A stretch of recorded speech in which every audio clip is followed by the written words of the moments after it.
हरियाणा में भी अब गुजरात और मध्य प्रदेश की तरह बीजेपी मजबूत एक चट्टान की तरह होती नजर आ रही है।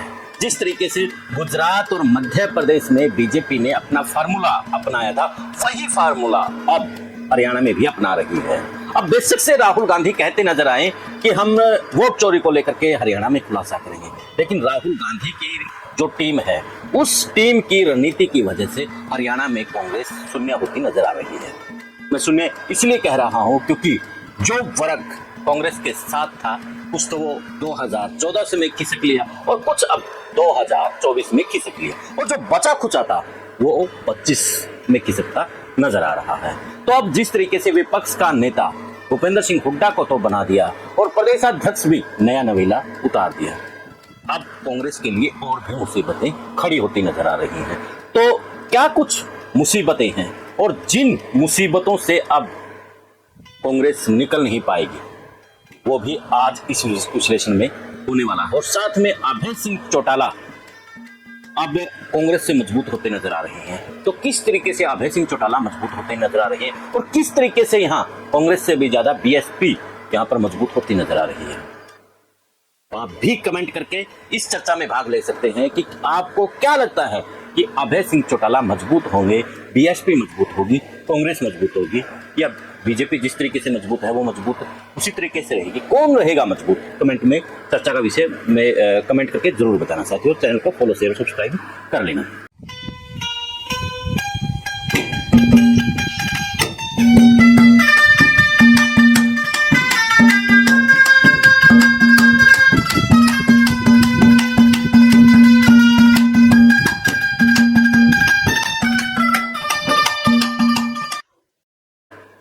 सभी को नमस्कार, मैं आपके साथ कुलदीप खंडेलवाल और आप जुड़ चुके हैं द इनसाइडर न्यूज के साथ।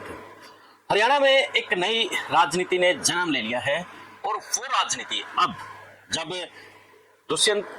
जब अभय सिंह यानी कि सभी हरियाणा की सियासत में एकदम से एक्टिव होते हैं और भूपेंद्र सिंह हुड्डा को विपक्ष का नेता बना दिया जाता है, तो उसको विपक्ष का नेता बनाते ही जो कांग्रेस का ग्राफ दिन प्रतिदिन बढ़ता जा रहा था, कभी घटता जा रहा था, तो जिस तरीके से गूगल का एक ट्रेंड चलता है, तो अब वो भूपेंद्र सिंह हुड्डा के आने के बाद वो डाउन होना शुरू हो गया है। और ये मैं नहीं बल्कि राजनीतिक विश्लेषक इस वक्त कहते नजर आ रहे हैं।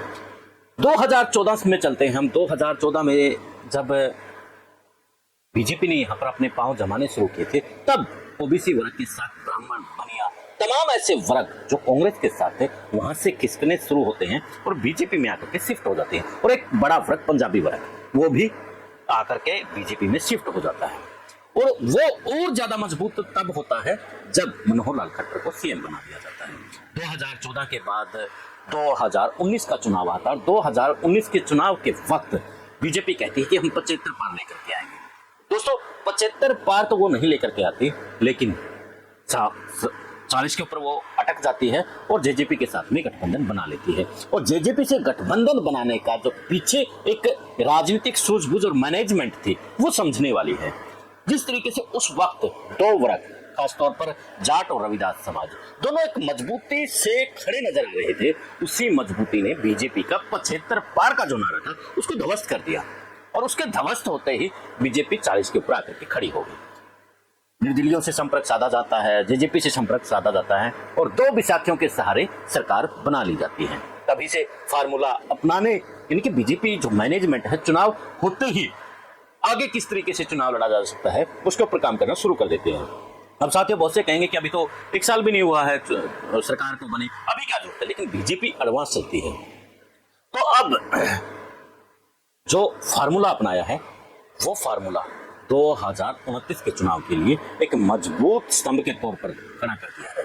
2019 के चुनाव में जो दो पिलर मजबूत है, जाट और रविदास समाज, चौधरी और रविदास समाज दोनों, यानी कि जिसको लगभग जो रविदास समाज है उसको 12% के लगभग कहा जाता है, 22% के आसपास चौधरियों को कहा जाता है, तो उसको तोड़ने के लिए खेल रचा जाता है और उसमें वो कामयाब होते भी नजर आ रहे हैं। जिस तरीके से अब कांग्रेस में जो प्रदेशाध्यक्ष, जो एक रविदास समाज को लेकर के ये रहता था कि कम से कम कांग्रेस में संगठन के तौर पर हमारी एक मजबूत पकड़ है, वो मजबूत पकड़ बिखेर दी जाती है। और अब रविदास समाज बीएसपी की तरफ दोबारा से लौट रहा है और बीएसपी हरियाणा में मजबूत होती नजर आ रही है। यानी कि कांग्रेस की हालत, जैसे हम कहते हैं ना कि अणे खाली वाली हालत होती नजर आ रही है। अभय सिंह चौटाला के साथ जहां जो चौधरी हैं वो साथ जा रहे हैं, यानी कि उनको अब कांग्रेस पर, भूपेंद्र सिंह हुड्डा पर उस तरीके से विश्वास नहीं रहा है, क्योंकि जिस तरीके से उनका, ठीक है, वो विपक्ष के नेता के तौर पर अब रह रहे हैं, रहेंगे, लेकिन जो मजबूती चौधरी अब अभय सिंह चौटाला को दे रहे हैं वो मजबूती अब भूपेंद्र सिंह हुड्डा को नहीं दे पाएंगे। तो वही जो बीएसपी है वो बीएसपी भी अब मजबूती की तरफ चल पड़ी है। बीएसपी इसलिए मजबूत होती जा रही है क्योंकि हरियाणा के अंदर चौधरियों के बाद जो बड़ा वोट बैंक है वो वोट बैंक रविदासियों का है। अब एक तरफ बीजेपी ने डीएससी समाज बना करके उसको एक अलग थलग कर रही है, 2024 में अलग थलग कर दिया, तो दूसरी तरफ कांग्रेस ने भी कोई कसर नहीं छोड़ी है रविदास समाज को नीचे दिखाने की। पहले भूपेंद्र सिंह हुड्डा ने अशोक तंवर के साथ जो की उसको वो याद कर रहे थे, उसको भूले नहीं थे। तो कुमारी सैलजा के साथ भूपेंद्र सिंह हुड्डा ने जिस तरीके से 2024 में किया, तो वो जख्म के ऊपर नमक डालने के समान था। और उसके बाद जस्सी पेटवाड़ जब सांसदों की गिनती करते हैं तो कुमारी सैलजा को भूल जाते हैं। क्यों भूल जाते हैं समझ लीजिए। तो इसी तरीके से अभय मजबूत होता जा रहा है, बीएसपी मजबूत होती जा रही है और बीजेपी मजबूत होती जा रही है। अब बीजेपी के पास जो बड़ा वोट बैंक है, जहां उनके साथ बनिया, पंजाबी, डीएससी, ओबीसी, ब्राह्मण, गौड़, यानी कि राजपूत, ये मेरे आंकड़े नहीं है, जो 2024 के चुनाव हुए हैं ना, उन आंकड़ों के आधारित मैं आपको बता रहा हूं। तो वह बीजेपी मजबूत इन वर्गों के साथ में। तो दोस्तों मैं बीच में थोड़ा सा आपको, क्योंकि आप कहेंगे कि हरियाणा के अंदर महंगाई, बेरोजगारी, तमाम मुद्दे हैं, उन मुद्दों के ऊपर भी कुछ हो सकता है, लेकिन उन मुद्दों के ऊपर बात कौन करता है साथियों? उन मुद्दों को तो चुनाव आते आते उनको ठंडे उसमें बस्ते में डाल दिया जाता है। ना मुद्दों की बात होती है, ना यहाँ शिक्षा की बात होती है, ना स्वास्थ्य की बात होती है, ना रोजगार की बात होती है। यहाँ बात होती है तो जातीय समीकरणों की बात होती है। तो अब समझ लीजिए आप 2029 तक का आंकड़ा।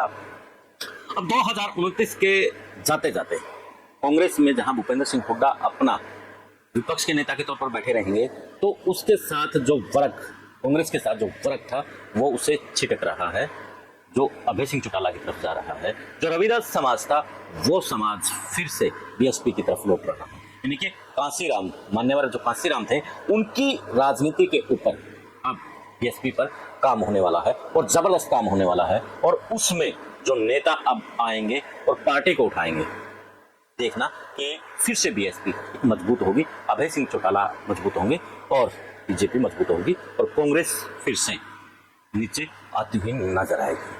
तो साथियों आप क्या कहेंगे? आपको भी क्या लगता है कि कांग्रेस कमजोर हो जाएगी? कमेंट करके जरूर बताना।